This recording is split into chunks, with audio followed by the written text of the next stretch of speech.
पता नहीं आजकल की युवा पीढ़ी को क्या हो गया है। ये जितने ही आसानी से रिश्ते बना लेते हैं, उतने ही आसानी से रिश्तों से मूव ऑन करने की बात करते हैं। पूरी तरह से दिमाग से सोचते हैं। लेकिन जो रिश्ते दिल से बनाए जाते हैं, उनसे मूव ऑन नहीं किया जा सकता है, क्योंकि दिल के पास तो दिमाग होता ही नहीं है।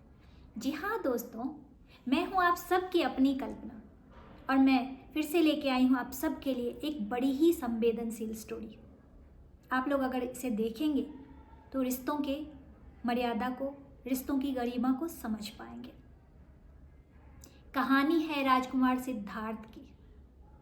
जब उनके पिता को पता चला कि अगर सिद्धार्थ ने किसी दुखी व्यक्ति को देख लिया, किसी मृत व्यक्ति को देख लिया, तो वो संन्यास धारण कर लेंगे, और अगर नहीं होता है ऐसा कुछ, तो वो निश्चित रूप से एक बहुत बड़े राजा बनेंगे।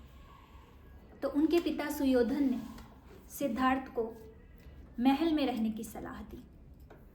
लेकिन वो कहते हैं ना, होनी को कोई टाल नहीं सकता। तो एक रात सिद्धार्थ ने अपनी राजधानी देखने के लिए हट कर दी, और पिता की आज्ञा लेके वो अपने सारथी के साथ अपने ही राजमहल को देखने निकल पड़े। रास्ते में उन्हें मृत व्यक्ति भी दिखे और वृद्ध दुखी व्यक्ति भी दिखे, और जैसा कि प्रेडिक्शन किया गया था, सिद्धार्थ को जीवन से विरक्त हो गया। जब वो घर लौट के आए, उसी रात उन्होंने निर्णय ले लिया कि मुझे इस संसार को त्याग के सत्य की खोज करनी ही होगी। और उसी रात वो अपनी पत्नी और अपने छोटे से बच्चे, जो कि शायद कुछ दिनों का या कुछ महीनों का ही था, दोनों को छोड़ के रात के अंधेरे में सत्य की खोज में निकल पड़ते हैं। सुबह जब पत्नी यशोधरा को पता चलता है कि सिद्धार्थ महल छोड़ के जा चुके हैं, पत्नी और बच्चे का परित्याग कर चुके हैं, तो यशोधरा को सिद्धार्थ से घृणा नहीं होती है, नफरत नहीं होता है, गुस्सा नहीं आता है। वो उस रिश्ते से मूव ऑन करने की बात भी नहीं करती है। वो प्रतीक्षा करती है। उसे विश्वास है कि एक दिन उसका पति उसके पास जरूर आएगा, और जब वो दिन आएगा तो वो अपने पति से पूछेगी कि क्या उसे उस यशोधरा पर इतना भी विश्वास नहीं था कि अगर वो बता के जाते कि मैं सत्य के खोज में जा रहा हूँ, तो क्या वो उसका मार्ग रोकती। इसी सवाल के साथ वो सिद्धार्थ के आने की प्रतीक्षा करती रही, और लगभग 7 साल बीत गए। तब राजा सुयोधन को पता चला कि राजकुमार सिद्धार्थ अब महात्मा बुद्ध बन चुके हैं, और सारनाथ में अपने शिष्यों को दीक्षा दे रहे हैं। तो राजा सुयोधन ने अपने कुछ सैनिकों को बुद्ध को बुलवाने भेजा। सैनिक जब वहाँ गए तो उन्होंने भी बुद्ध से दीक्षा ले ली। सुयोधन ने फिर से 2-3 सैनिकों को बुद्ध को बुलवाने भेजा, और फिर से वो सैनिक जाके बुद्धं शरणं गच्छामि हो गए। अब राजा सुयोधन के सामने बड़ी समस्या थी कि राजकुमार सिद्धार्थ को बुलाया कैसे जाए। लेकिन जैसे तैसे पिता ने रिश्ते का मान रखा और पुत्र को बुलवा ही लिया। और जिस दिन सिद्धार्थ अपने राजधानी आने वाले थे, महल के सभी लोगों के अंदर खुशी का वातावरण छाया हुआ था। पूरे राजमहल को सजाया गया था। लोगों के अंदर विश्वास था कि राजकुमार सिद्धार्थ अपने राज्य कार्य को करने के लिए लौट आएंगे। लेकिन इसके विपरीत जब महात्मा बुद्ध बलकल धारण करके अपने ही राजधानी कपिलवस्तु पहुंचते हैं और अपने ही पिता से कहते हैं कि भिक्षाम देहि, तो सबकी आशाएं, सबकी उम्मीदें टूट जाती हैं। पिता के चेहरे पे एक अजीब कश्मकश था, जिसमें दुख भी था, तकलीफ भी थी और सम्मान भी था।